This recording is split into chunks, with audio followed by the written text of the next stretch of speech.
Assalamualaikum warahmatullahi wabarakatuh. Perkenalkan, nama saya Tommy Satrio Caksono. Jadi di video kali ini saya akan kembali menjelaskan Linux esensial, yaitu Lab 16.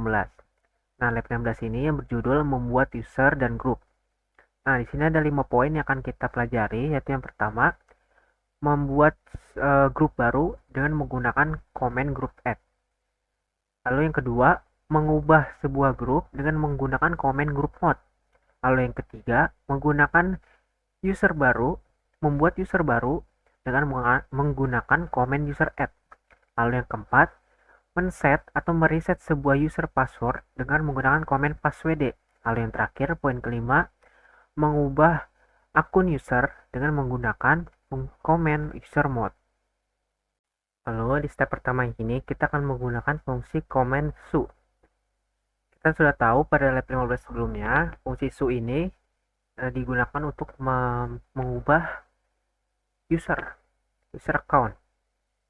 Nah, di sini kita akan mengetikkan lalu strip, lalu mengetikkan password dari rootnya yang sudah disediakan oleh Linux Essential itu.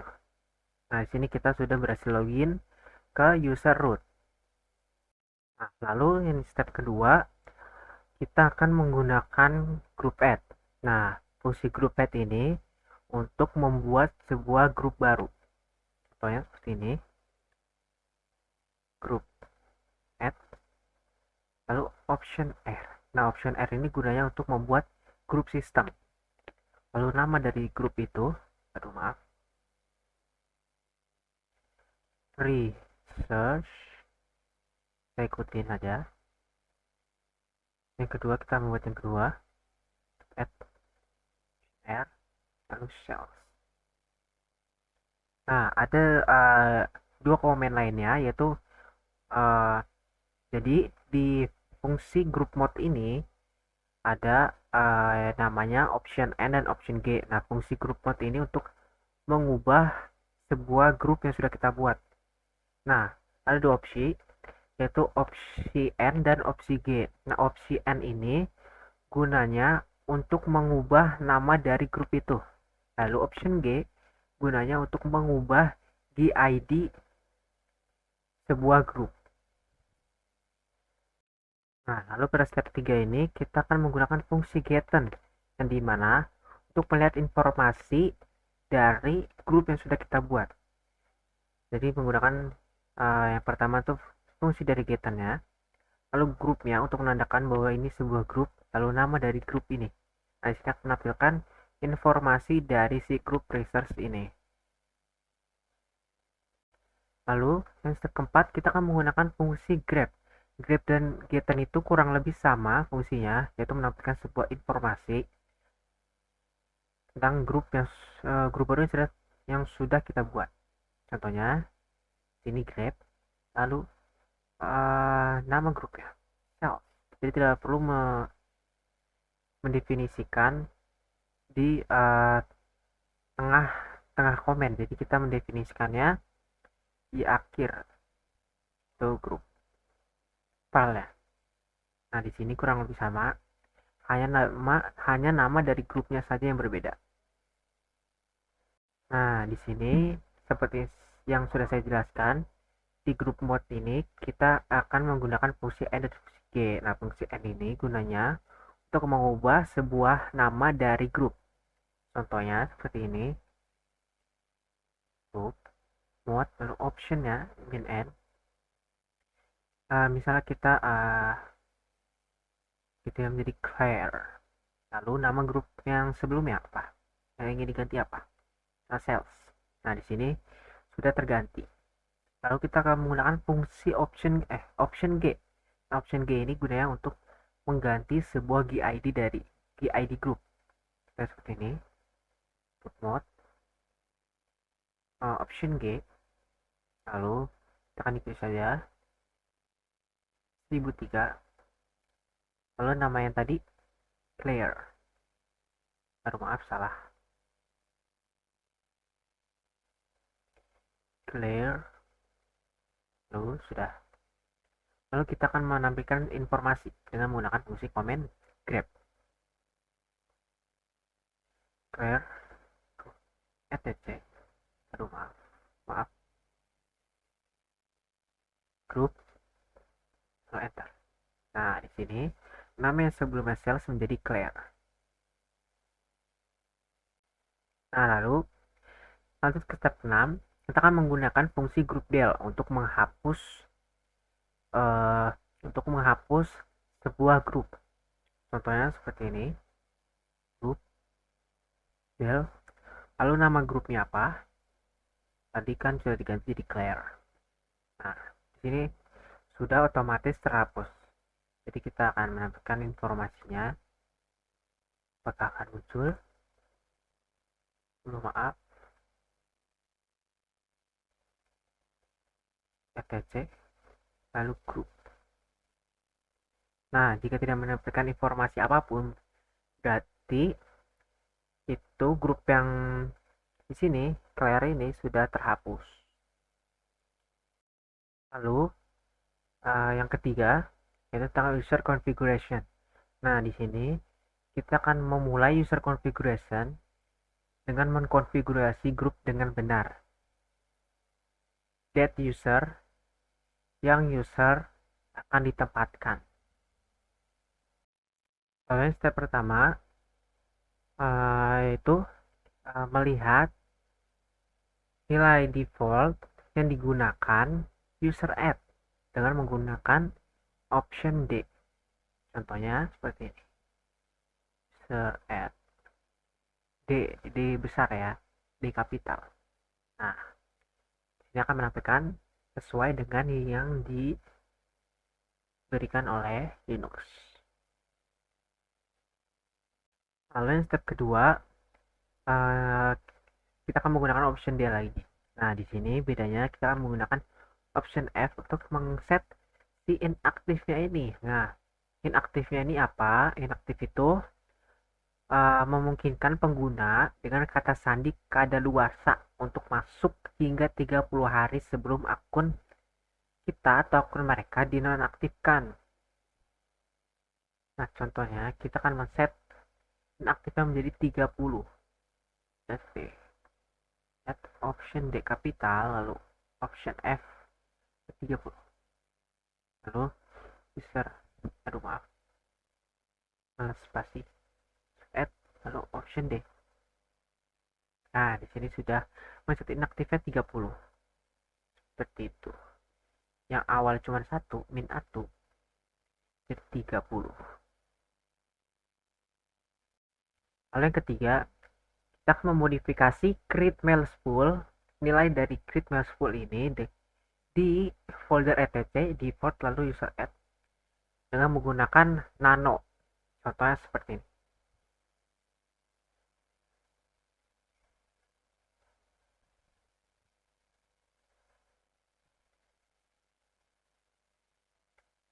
Nah, di sini. Di sini juga sudah diberikan informasi tentang bagaimana kita menggunakan si text editor ini. Lalu yang step keempat, kita menggunakan down arrow atau row ke bawah untuk mencapai bottom of the file, bawah dari file bawah. Seperti ini ya. Tuh, seperti itu. Lalu pada step 5 ini kita akan mengubah create mail spoolnya dari no menjadi yes. Contohnya seperti ini.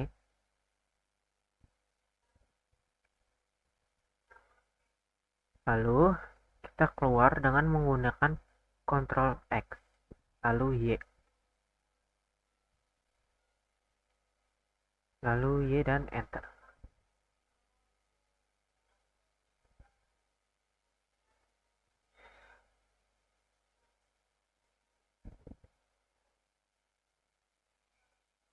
Nah, itu. Lalu kita coba kita cek. Nah, di sini sudah terganti dari no menjadi yes. Nah, nanti di sini step 6 kita akan membuat user baru dengan nama student. Nah, contohnya seperti ini. Sudah saya buat add option G, lalu research option C, lalu Linux student. Nama komennya apa? Yang nah Linux student ini akan ditampilkan sebagai full name saat graphical login graphical, lalu option M, lalu student, nama dari si usernya. Lalu kita grab password-nya, password student, lalu kita grab lagi grup dari studentnya. Lalu yang step ketujuh, kita akan menggunakan user mode, comment user mode untuk meng-add research group sebagai grup secondary, grup kedua untuk user sysadmin. Contohnya ini, user mode option A capital G, lalu research, lalu user ya, sysadmin. Oh maaf, salah. User mode option A capital G, research, lalu sysadmin. Nah, sini sudah. Lalu di sini di step 8 kita akan menggunakan comment getten untuk melihat research group ya. Nah, seperti ini pertama. Getten group research. Nah, sini sudah ditampilkan. Lalu getten kedua. Lalu getten group student. Berusaha. Dan lalu yang ketiga, getten password dan getten shadow. Getten password dari student.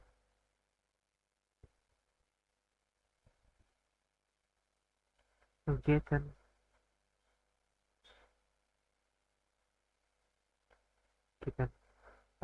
shadow dari student. Nah, saya akan menampilkan informasi dari grup resource, grup student, password student, dan shadow student. Nah, lalu kita akan men-set password untuk user student. Jadi, contohnya seperti ini. Password student. Nah, sini kita akan mengetikkan password baru. Nah, nama saya. Lalu, di type lagi. Sudah, berarti ini sudah passwordnya sudah terupdate. Nah, untuk melihat ya, kita menggunakan fungsi getten lagi. Sudah. Nah, di sini passwordnya ini sudah terenkripsi. Jadi kita tidak bisa melihat password aslinya. Nah, kita akan menggunakan fungsi last lagi untuk melihat user student yang pernah login, has ever logged in. Seperti ini last. Ini kita terakhir kali login itu menggunakan sysadmin. Lalu kita last student. Nah, di sini belum ada karena kita belum mengubah user kita ke student. Lalu yang terakhir step 11, kita menggunakan userdel, comment userdel, lalu option R untuk menghapus sebuah user. Contohnya seperti ini, user del, lalu option R, lalu nama dari user yang sudah kita buat tersebut. Dan sini sudah, lalu kita akan mengecekkan apakah si user tersebut benar-benar sudah terhapus atau belum. Lalu etc, lalu group. Nah, sini berarti si user student ini sudah benar-benar terhapus dari home directory. Sekian penjelasan dari saya tentang lab 16. Kurang lebihnya mohon maaf. Wassalamualaikum warahmatullahi wabarakatuh.